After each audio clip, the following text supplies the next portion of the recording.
All right, let's go.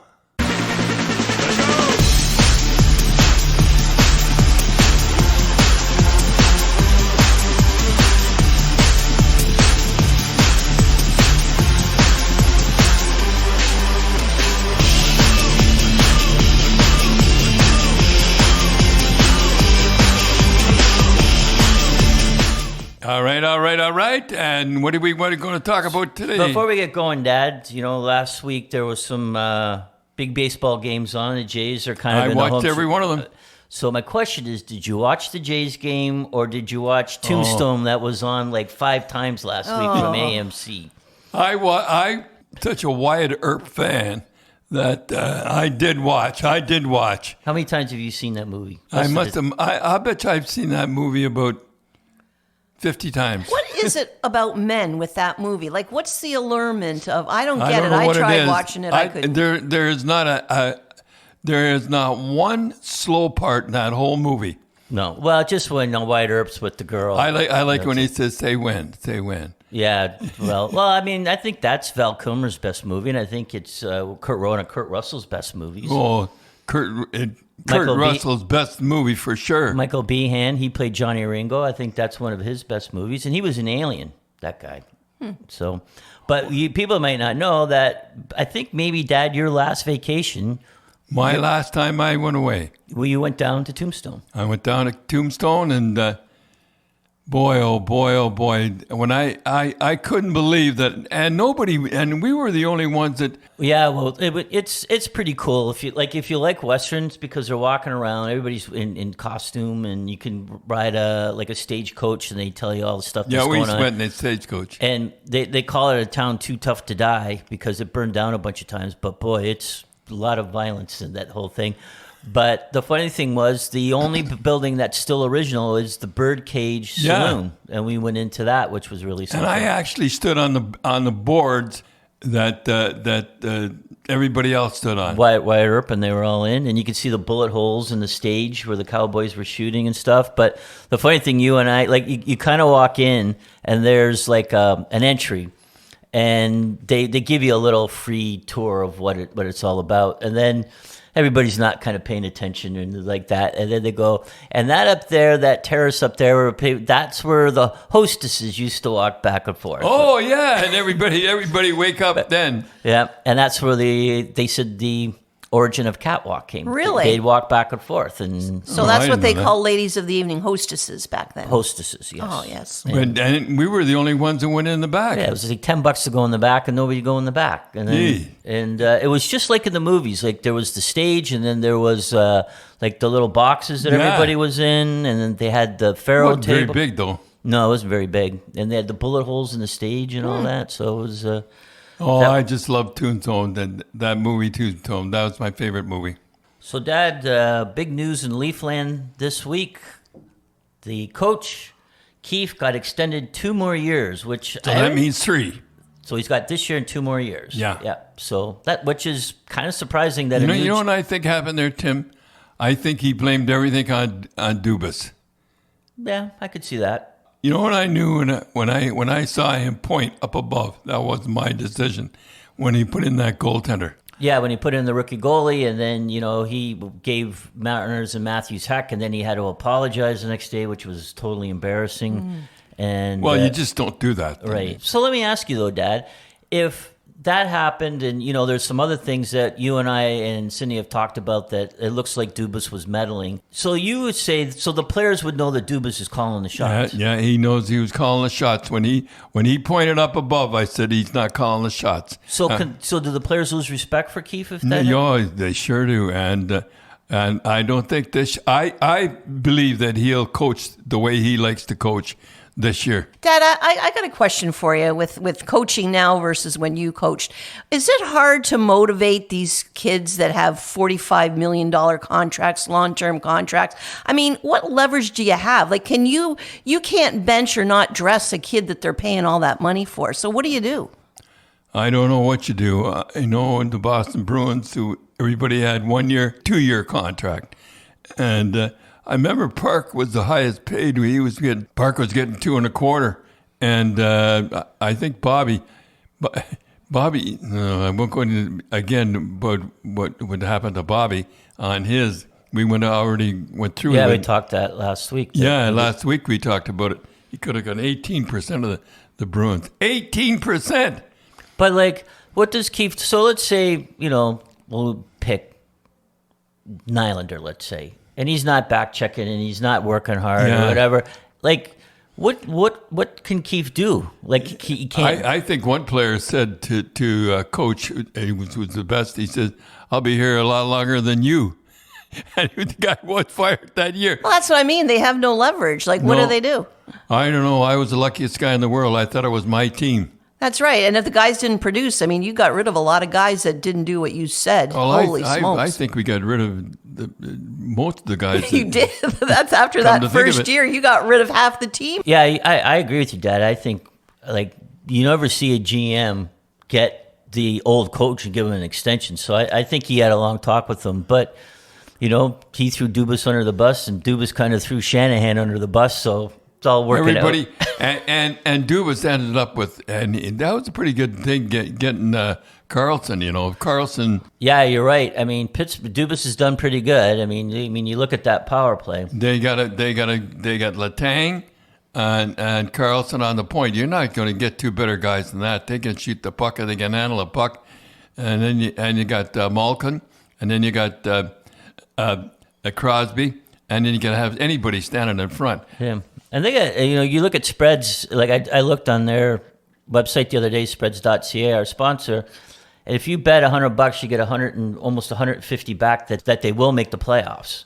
Well, they'll make the playoffs. Yeah, but the odds are they're saying that they won't make the playoffs. Oh, they will make the playoffs. Yeah, they missed it by 1 point last year. You know who they lost to? Chicago. No. Well, they probably figured. I did that too against Colorado. I thought that this is Boston Gardens. And, remember that? And Ronnie Delorme scored. He went along the bench and he kind of pretended he was shooting arrows into the bench. Yeah, did that guy shoot an arrow at us? Did he shoot an? He fought about 3 guys that time. Speaking of spreads, Dad and Cindy, we'd like to thank our sponsor, Spreads.ca. They're a Canadian loan online casino and sportsbook. And if you sign up now and use the promo GRAPES, they'll match your deposit up to $250. You get 10 spins on the big wheel, and if you get 3 of your jackets, you get some big money. In your first sports bet, they'll spot you $25, and football's coming, so that's the big sporting thing for them. So, Brian Burke is the head of women's hockey. He is director of the new Professional Women's Hockey League. Right. So there's 6 teams now: Boston, Minnie, New York, Montreal, Ottawa, and Toronto. Brian Burke, you're having a beer with him. What advice would you give him? Advice I'd give him? Yeah.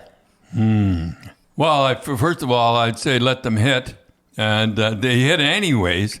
I mean, yeah, it is. Like, if you ever watch women's hockey, it's like there's a hit, and then there's a penalty, and you go, well, why was that a penalty? The other one was like, it's so arbitrary now. They say, well, it's physical contact. It wasn't a hit. So my advice would be, first thing they got to do is you got to take off the cages. Yeah, it'll never happen, Tim, because they got to put the visors on for a couple of reasons. Every professional women's sports looks identical to the men's, whether it be golf, even though they move the tees up. Golfing is good. Golf, UFC, rugby, women's basketball, they all look the same. When you have cages on, first thing Canadians think of is amateur, and the first thing that people in the U.S. think of is college, which is still amateur. So they got to get the cages off, and let hitting back. And I think you got to let hitting back. So what do you think, Cindy? Well, I'll you and Dad, Tim, you guys stay out of it. I'm not a fan of women's hockey.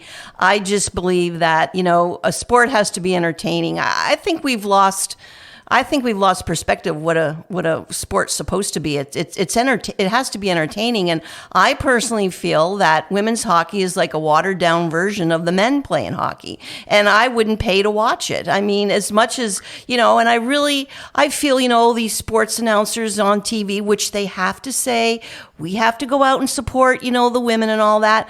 I think it's so condescending. I mean, if it's not entertaining, what's the point of paying good money to see it? I just, I wish them all the luck in the world, but I wouldn't spend money to see it. But, I know that's not the popular thing to say. I can say it because you can say it. I can say it. I think that they got to take the cage. They got to take the cages off. They got to get a visor. They got to allow hitting. They got to have women coaches. They can't have guys behind the bench. That should be all women. You know what? You hate to say, you know what the best thing could happen for that league is they have a bench clearing brawl. That would be the best thing because it would be on every sports channel. It would be on the news. They'd say how terrible it is, and then the next game it would be sold out. Well, that's Tim. Well, that's the entertaining factor. It has to be entertaining, and I'd ever tell you about the time Hazel phoned me, Hazel McCallion, the greatest mayor of all time. She phoned me when I first came here from Colorado, and she says, who is this? And she says, Hazel McCallion, the mayor of Mississauga. She says, I want you up at Meadowdale Arena at 8 o'clock. I said, well, it's Saturday. I don't usually do anything on a Saturday. You be there at 8 o'clock. I thought, well, I don't want to get in the bad books right off the bat. So I was up there at 8 o'clock, and by God, I saw that they loved hockey just as much as the guys loved hockey. So I've been sort of... you promote it and stuff like that for sure. But I promoted it. Of course, you got to promote it, and and I wish Brian Burke all the luck in the world. But I mean, I think he's got a big challenge to get people out there to pay big money to support a league. I mean, come on. If the entertainment value is there, I mean, you look at the UFC and that last card, the Chinese woman, she got paid the most money. Oh, that's a really good point, Tim, because they were equal. They box the same, but they have different women's hockey. They hit. And they hit, and it's entertaining, and it's as entertaining as watching the men. Right. The skill level is there. I think women's hockey, the skill level isn't equal to men. We don't want to hear what you have to say, Cindy. As I said, I can say it, and you guys can't, and I just, that's my opinion. Well, it'll be interesting because I think the one problem they had was they had the two leagues, and there just was not enough women that could play at that high level. There is now. So now there's 6. It'll be a better. It will be better. That's enough of that. Okay. What else, Tim? So I guess the other big thing that we haven't talked about, Dad, that a lot of people have been asking your opinion on is the Quebec Major Junior Hockey League. Last month has banned fighting because they kind of got blackmailed by the Quebec provincial government. There'll be more. There'll be more high sticking.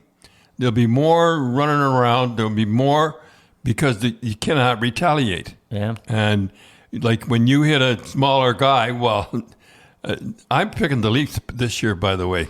I'm just throwing that in because of Ryan Reeves. And Ryan Reeves will make everybody about a foot taller. Right. So you're saying you're not going to see Kachuk smash Marner in the mouth after the whistle. Yeah. And you're not going to see this here because Ryan Reeves, he only had 5 fights last year? He had 3.